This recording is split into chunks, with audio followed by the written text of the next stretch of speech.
आज एक बार फिर परशुराम का फरसा उठा है, क्योंकि घोर अन्याय हुआ है। मेरे शिष्य को अकारणी श्राप दिया गया है। मैं पूरे संसार का सर्वनाश कर दूंगा, मैं ध्वंस कर दूंगा। आज संसार में प्रलय आएगी, नरसंहार होगा।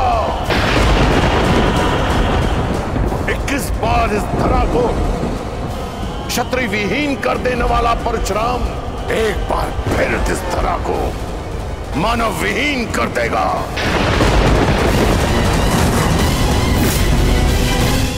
कार का बदला उपकार से ना चुकाना, ऐसे मानव जाति को जीवित रहने का कोई अधिकार नहीं देगा परशुराम। नहीं गुरुदेव, नहीं।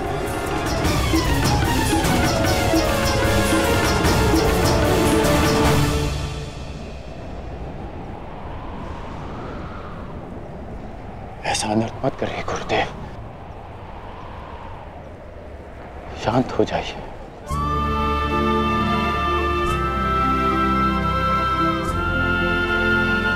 इतना क्रोध क्यों गुरुदेव? मुझे तो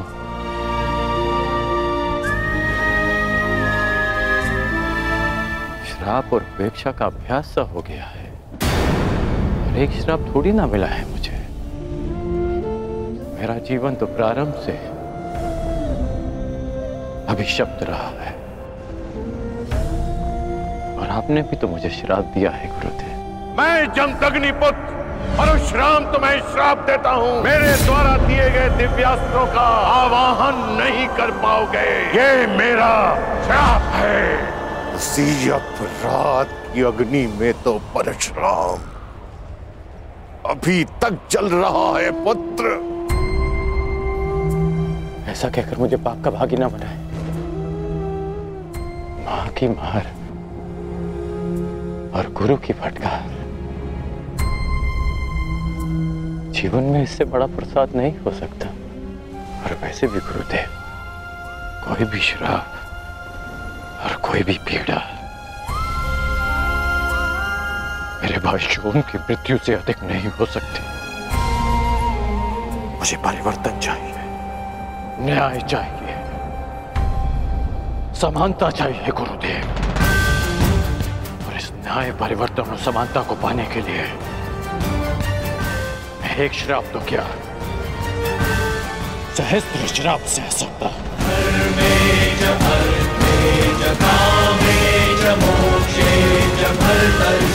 और कोई श्राप आपके इस शिष्य को अपने लक्ष्य से, अपने कर्म पथ से हटा नहीं सकता गुरुदेव।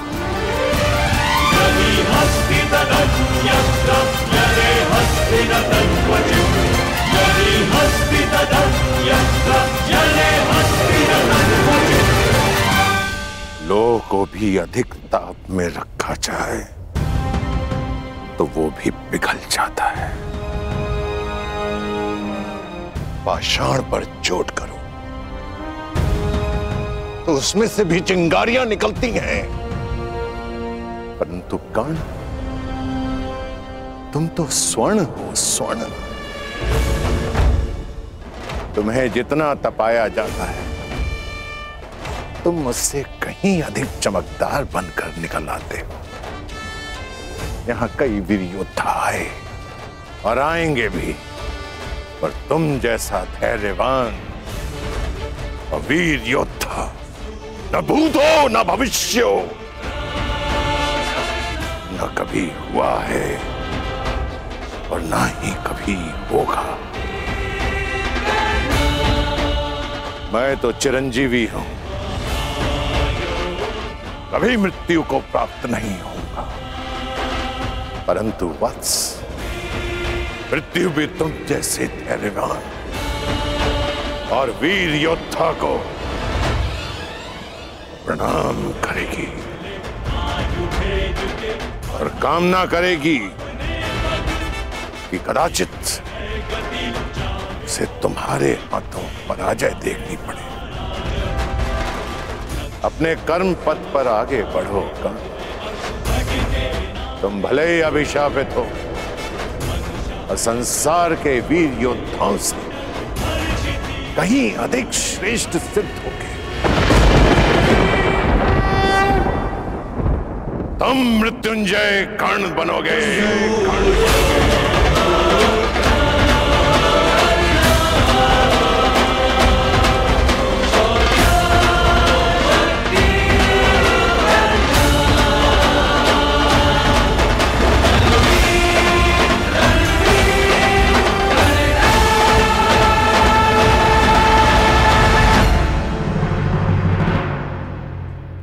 भले ही अभिशापित हो और संसार के वीर योद्धाओं से कहीं अधिक श्रेष्ठ सिद्ध होगे।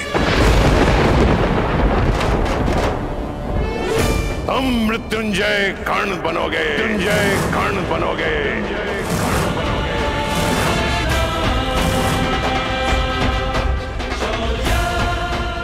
आज तक इतिहास मनुष्य को मिले वरदान को स्मरण करते आया है, परंतु तुम्हारा श्राप वरदान से कहीं अधिक स्मरणीय रहेगा इतिहास में। जो महायुद्ध होगा उसमें तुम्हारा श्राप सबसे अधिक स्मरणीय रहेगा। मनुष्य वरदान पाकर भी विजय पथ की ओर नहीं बढ़ पाते, परंतु तुम अभिशप्त होकर भी निर्भय विजय पथ पर आगे बढ़ोगे कर्ण।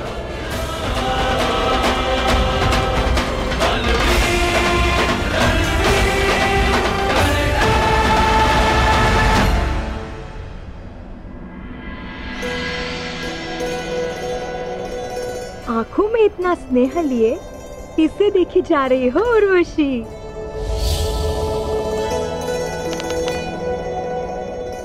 उस वीर को क्या तेज है उसके मुख पर और बाजुओं में कितना बल।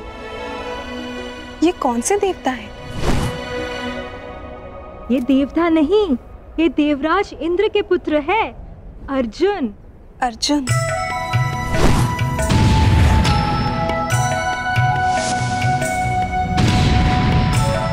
प्रतीत होता है तो तुम्हारा मन आ गया है इस देवता पुत्र पर मैं तो तुम्हें पहले ही सावधान कर चुकी हूँ।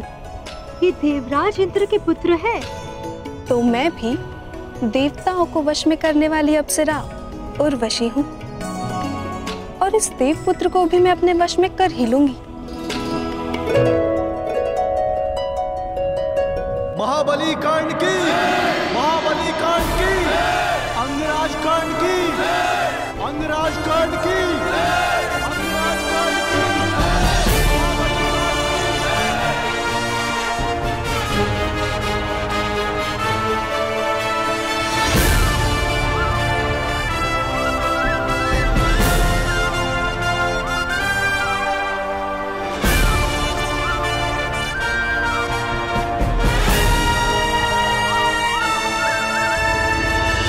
पिता महाराज, हस्तिनापुर ने आज दिग्विजय प्राप्त कर ली है, परंतु यह विजय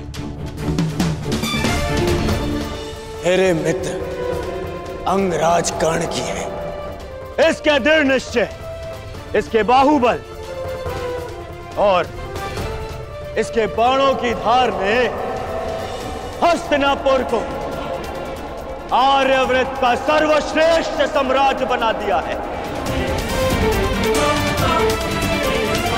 मुझे ये बात कहने में कोई संदेह नहीं कि जिस प्रकार हस्तिनापुर पितामह भीष्म का सम्मान करता है, आज उसी प्रकार मैं दुर्योधन अपने मित्र कर्ण का सम्मान करता हूं।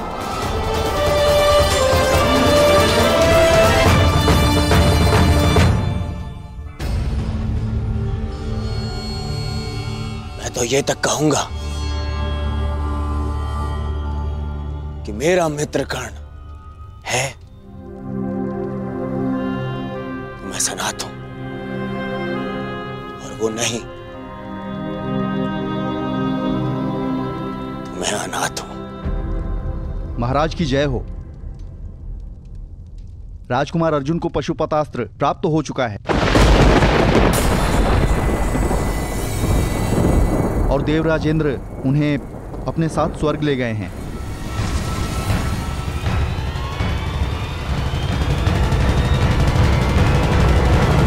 जो शक्ति तुमने इस दिग्विजय से प्राप्त की है पुत्र, उसका तोड़ केवल एक पशुपतास्त्र में मिल गया है अर्जुन को। अब यदि युद्ध हुआ तो बहुत भयंकर होगा। पांडव अपना प्रतिशोध लेंगे पुत्र, पांडव अपना प्रतिशोध लेंगे। तो हम क्या युद्ध से भयभीत हैं पिताश्री? नहीं, मैं युद्ध से भयभीत नहीं हूं पुत्र। मैं उन प्रतिज्ञा से भयभीत हूं जो उन पांडवों ने ली है। मैं देख नहीं सकता पुत्र, परंतु 12 वर्षों से हर रात्रि मेरे स्वप्न में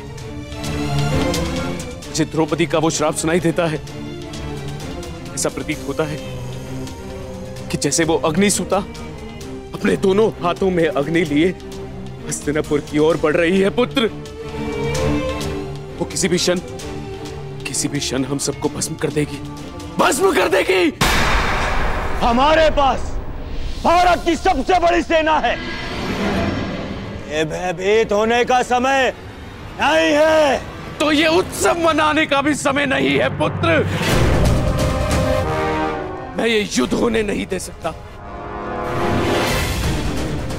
पांडवों का वनवास समाप्त होने वाला है पुत्र। कुछ करो, गुप्तचर भेजो, यदि आवश्यकता पड़े तो स्वयं जाओ, परंतु उन पांडवों का अज्ञातवास प्रारंभ होते ही उन्हें पकड़कर वनवास भेज दो। हस्तिनापुर और मेरे पुत्रों की सुरक्षा के लिए उन पांडवों का सदा के लिए वनवासी हो जाना ही अधिक श्रेयस्कर है पुत्र। महाराज अब व्यर्थ में भयभीत हो रहे हैं। हमारे पास विशाल सेना है। भारत के सभी महारथी या तो हमारे मित्र हैं या हमारे अधीन। हमारे पास योग्यता है, इतना बल है, फिर क्यों ना करें युद्ध? क्यों न संसार को सिद्ध कर दे कि हस्तिनापुर ने पांडवों का राज्य बल से जीता है, युद्ध के छल से नहीं। माना सभी महारथी तुम्हारे अधीन है कर्ण, परंतु मैं भाग्य को भी अपने पुत्र के अधीन होते देखना चाहता हूं। मैं भाग्य को कोई अवसर नहीं देना चाहता और ना ही उन पांडवों को।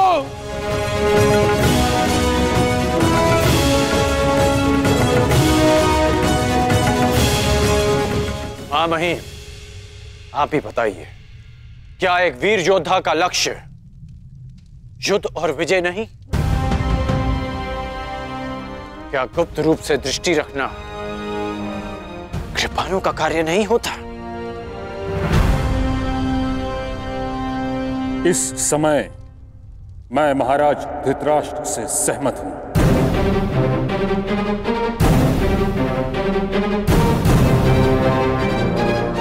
हमें शीघ्र ही पांडवों का पता लगाकर उन्हें पुनः वनवास पर भेज देना चाहिए।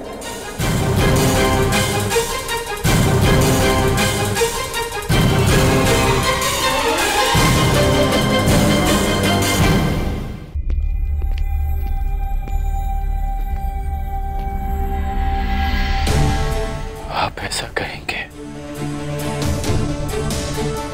ये तो मैं स्वप्न में भी नहीं सोच सकता था मामाई।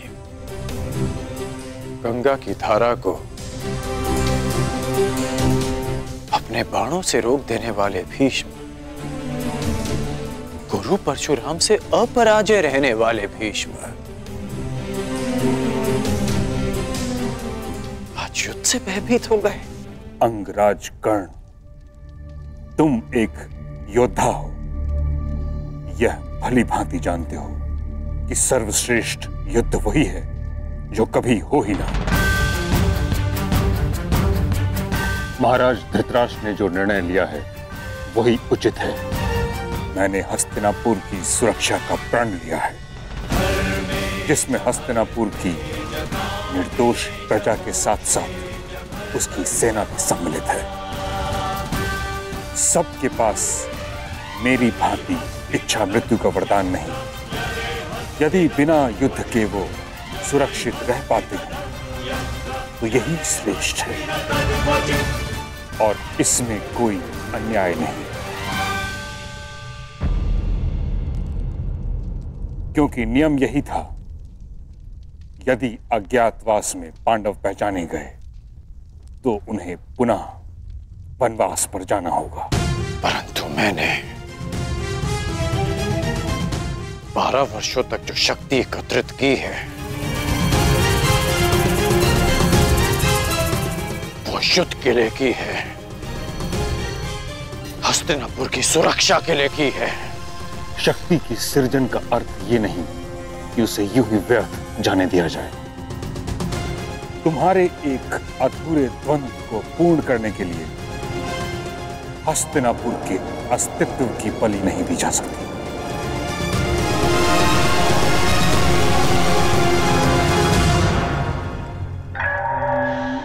शांत महाबली कर्ण,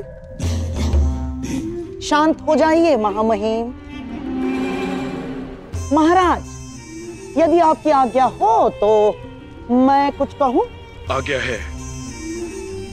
महाराज, मुझे लगता है कि अंगराज कर्ण का मत तर्कसंगत है।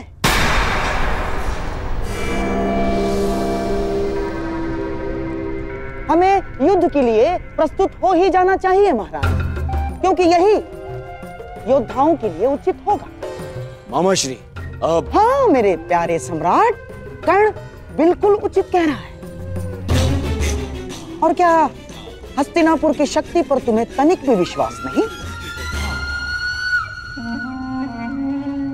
अपनी गदा पर, दुशासन के बाहुबल पर, अंगराज के तेज पर, गुरु द्रोणाचार्य के धनुर्ज्ञान पर और महामहिम के प्रहार पर तुम्हें तनिक भी विश्वास नहीं है दुर्योधन? इन सब वीरों के रहते यदि हमने कायरों की भांति पांडवों को वन में भेज दिया तो क्या लाभ?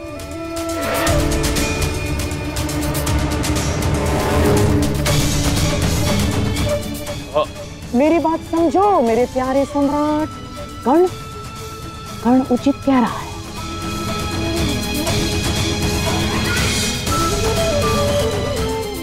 इतिहास हमें युद्ध में छल करने वाला कृपण समझे, उससे अधिक श्रेयस्कर।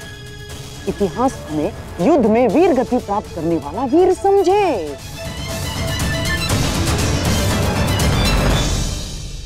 महाराज, क्या आप अपना नाम इतिहास में एक भयभीत पुत्रमोही सम्राट के रूप में लिखवाना चाहेंगे?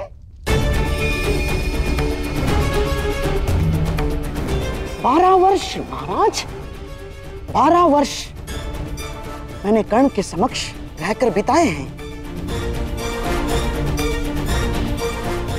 और 12 वर्ष मेरे सम्राट दुर्योधन ने कर्ण के साथ मिलकर जो पराक्रम किए हैं, जो तपस्या की है, उसे हम यूं ही व्यर्थ जाने देंगे महाराज? ना, उस तपस्या को, उस पराक्रम को यूं ही व्यर्थ नहीं जाने दे सकते महाराज हम। राजनीति में कूटनीति का बहुत बड़ा स्थान होता है महाराज, माना, परंतु कभी कभी युद्ध ही एकमात्र त्राण रह जाता है। कहीं इतिहास ये कहकर हस्तिनापुर का अपयश ना करे महाराज कि उसने अपना अंतिम युद्ध द्यूत की बिसात पर खेल डाला ना। विश्वास करो दुर्योधन, यही एकमात्र अवसर है। मान लो मेरी बात।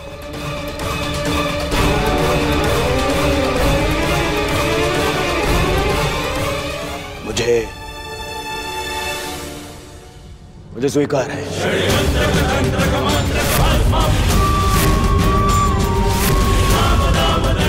यदि युवराज की यही कामना है तो यही सही, सभा समाप्त हुई।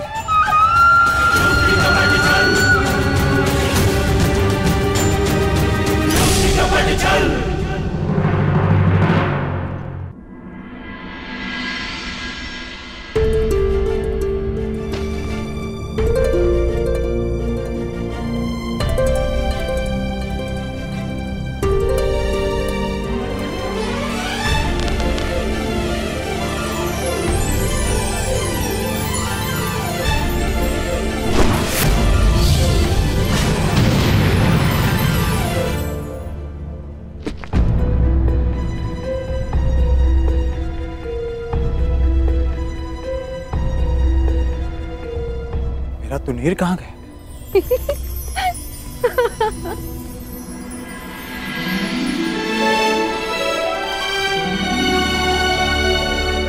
कब से देखे जा रही हूँ वीर, अभ्यास पे अभ्यास किए जा रहे हैं। तनिक विश्राम तो कर लो। मेरे पास विश्राम का समय नहीं। मुझे मेरा तुनीर लौटा दीजिए देवी।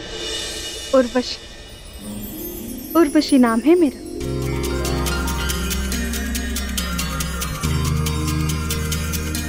देवलोक की प्रधान अप्सरा हूँ मैं। हम स्वर्ग भ्रमण पर जा रहे हैं, आप भी चलिए। क्षमा चाहता हूँ देवी, मैं यहाँ स्वर्ग भ्रमण के लिए नहीं आया। मैं यहाँ इसलिए आया क्योंकि मुझे कुछ पापियों को नरक का मार्ग दिखाना है। शीघ्र अपना अभ्यास समाप्त करके मुझे अपने भ्राताओं के पास जाना है। जो दूर है उसकी इतनी चिंता, और जो समीप है उसका प्रेम और अभिवादन स्वीकार ही नहीं रहे हो। मैं तुम पर मोहित हूँ वीर, मुझे प्रेम दान करो, मेरे मन की अग्नि को शांत करो। क्षमा कीजिए देवी, मैंने 13 वर्ष का ब्रह्मचर्य व्रत लिया है। प्रणीपा।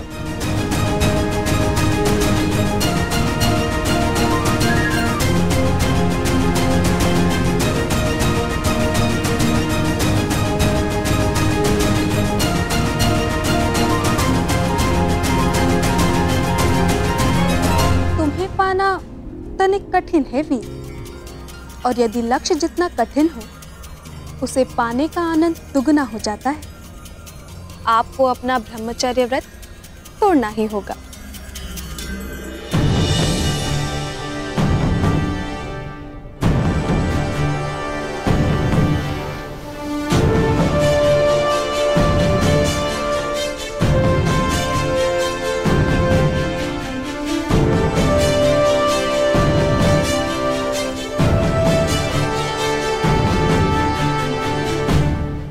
सागर की लहरों का स्वर सुन रहे हैं मामही? युद्ध की रणभेदी सुनाई दे रही है ना आपको? आप कितना भी प्रयास कर लीजिए इस युद्ध को रोकने का, परंतु हस्तिनापुर के द्वार पर 12 वर्ष पूर्व ही युद्ध का शंखनाद हो चुका है। हाँ, जानता हूं। इसी कारण इस युद्ध को रोकने का प्रयास कर रहा हूं। राज्यसभा में मैंने इस युद्ध का विरोध इसलिए किया क्योंकि बात सिर्फ हस्तिनापुर की सुरक्षा की नहीं। यदि युद्ध हुआ तो आपको युवराज दुर्योधन का साथ देना पड़ेगा, और आप नहीं चाहते कि आपको पांडवों के विरुद्ध अस्त्र उठाने पड़े,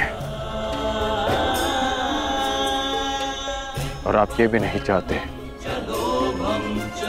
कि भाई भाई के विरुद्ध शस्त्र उठाए। हाँ, मैं नहीं चाहता कि भाई भाई पर शस्त्र उठाए, क्योंकि इस युद्ध से विनाश के अतिरिक्त कुछ नहीं मिलने वाला। मिलेगा, अवश्य मिलेगा मामाही। परिवर्तन, न्याय, अधिकार मिलेगा जो इसके योग्य होगा। युद्ध तो होकर रहेगा मामा, युद्ध तो होकर रहेगा।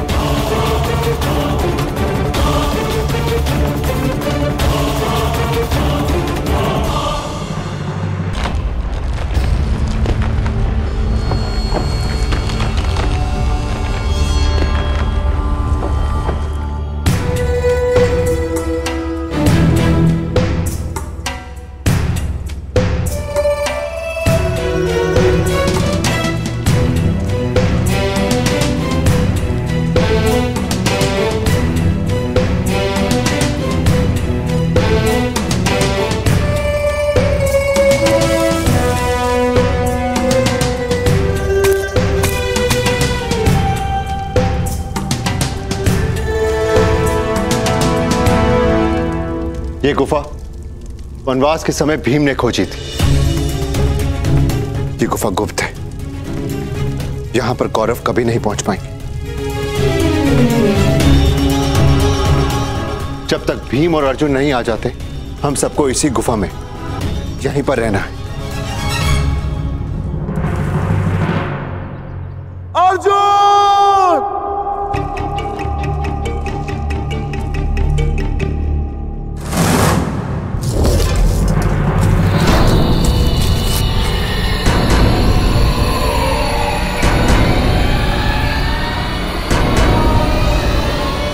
अधिक समय नहीं है, सूर्यास्त होने वाला है।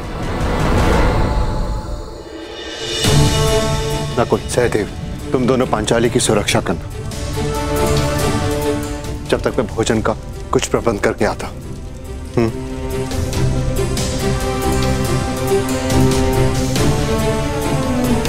तुम ध्यान रखना।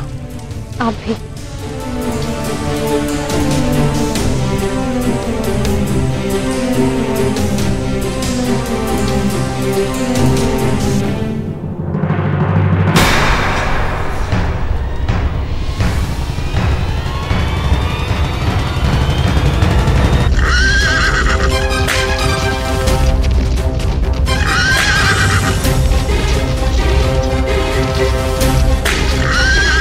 लक्षागृह कांड में मुझसे विलंब हो गया,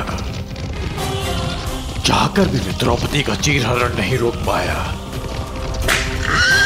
परंतु अब मैं विलंब नहीं होने दूंगा। मैं किसी भी प्रकार पांडवों को फिर से 12 वर्ष का वनवास नहीं भोगने दूंगा।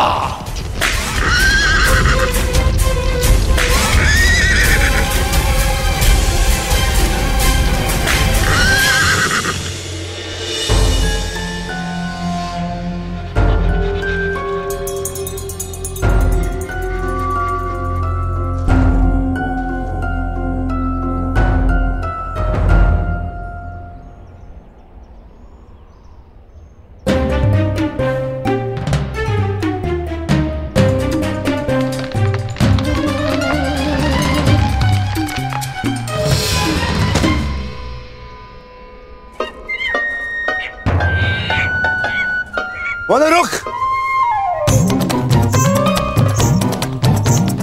मूर्ख वानर, वो मेरा आ रहा है, दे मुझे। हट हट!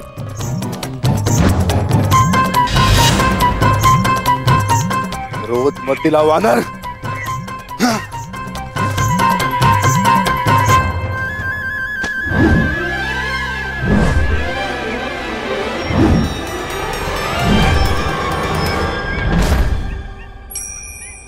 समझ नहीं आता, अब ये वानर उस वृक्ष पे था, इतनी लंबी छलांग, ये कैसे संभव है?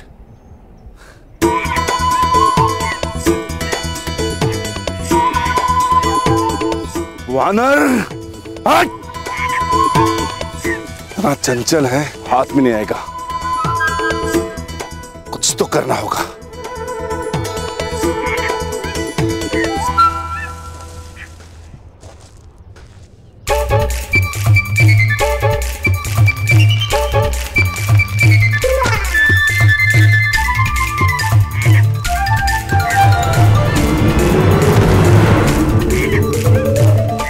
तक रुष्ट करा है वानर, अब तुझे नहीं छोड़ूंगा।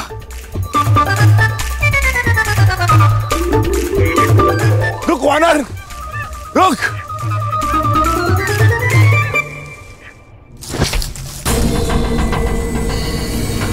आप लोगों ने ये स्वर सुना आर्य पुत्रों?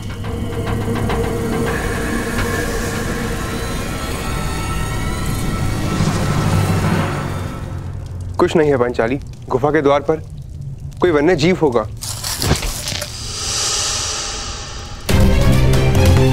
कहीं ऐसा तो नहीं कि आर्य युधिष्ठिर पर कोई संकट हो? कौरव हमें ढूंढ रहे हैं, कहीं उन्होंने आर्य युधिष्ठिर को बंदी बना लिया तो? व्यथित ना हो पांचाली, मैं भी जाकर देखकर आता हूँ।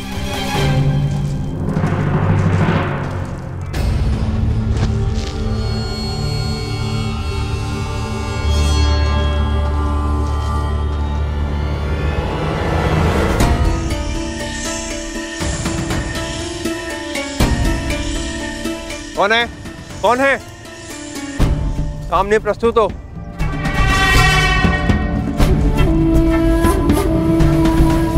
कौन है? कौन है वहां?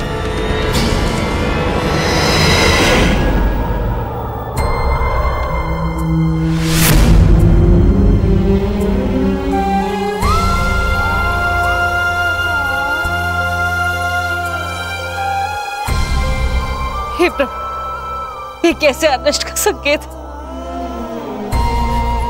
मेरे पुत्रों की रक्षा कर। भाग क्यों दुष्ट, सामने आ।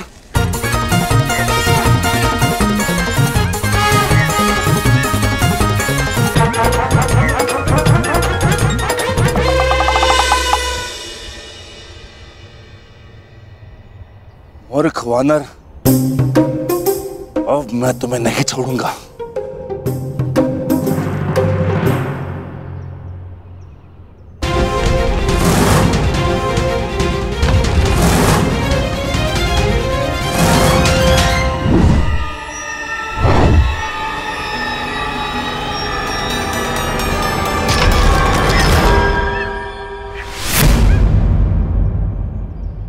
किसी साधारण वानर के वश की बात नहीं है ये। कौन हो तुम? यक्ष हो या गंधर्व, देव हो या असुर, मायावी हो या किन्नर, अपना परिचय दो वानर। कनिष्ठ भ्राता को ढूंढने आए हो वृकोदर, और श्रेष्ठ भ्राता को ही नहीं पहचान पा रहे हो। ज्येष्ठ भ्राता? मेरे ज्येष्ठ भ्राता तो युधिष्ठिर है, परंतु आप कौन है?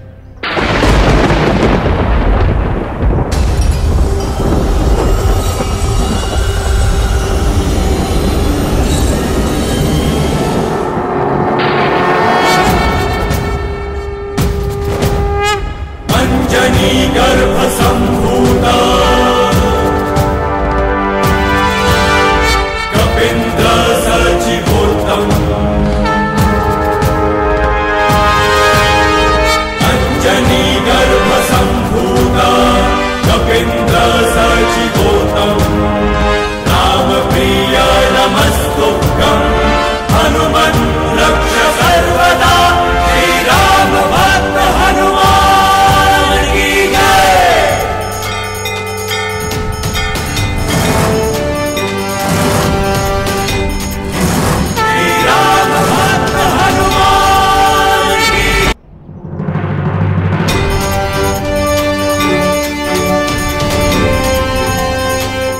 महारुद्रावतार, पवन सुत, केसरी नंदन, महाबली हनुमान। जय हनुमान ज्ञान गुण सागर, जय कपीसति। मेरी दृष्टता क्षमा करे महाबली। मैंने स्वप्न में भी नहीं सोचा था कि आपसे भेंट होगी। मुझे क्षमा कर दो।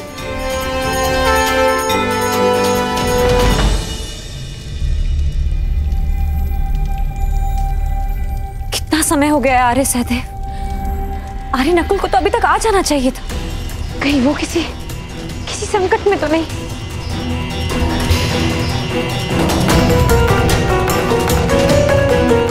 चिंतित ना हो पांचाली,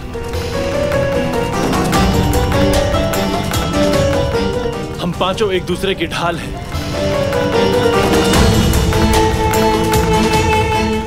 एक जीवित रहते दूसरे को कुछ नहीं हो सकता। मैं जाकर देखता हूं।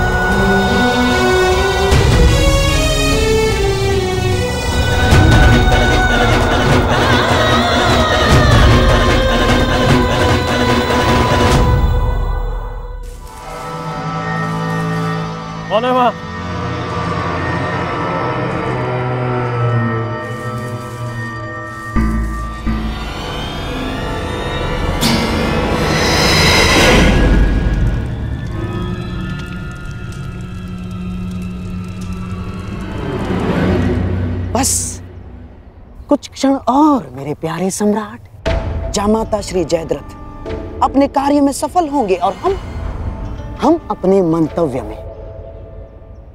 ये पांडव हमेशा जीवन भर वनवास में ही रहेंगे। और जो युद्ध लड़ने की तैयारियां कर रहे हैं ना पांडव, वो युद्ध कभी कर ही नहीं पाएंगे।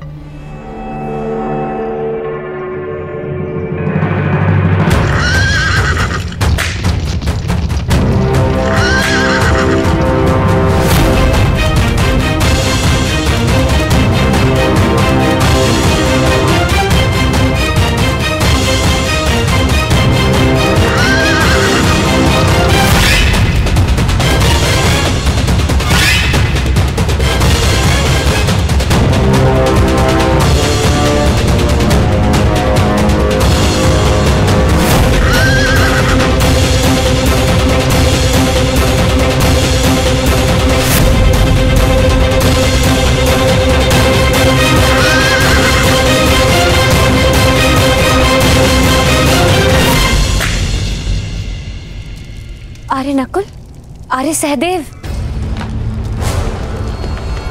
आर्य युधिष्ठिर।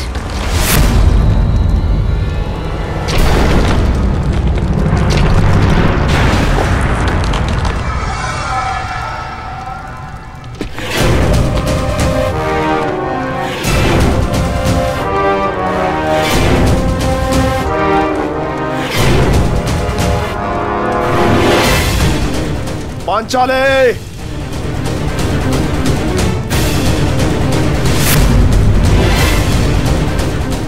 इस अकिंचन जयद्रथ को अपने दर्शन देकर उपकार कीजिए पांचाली।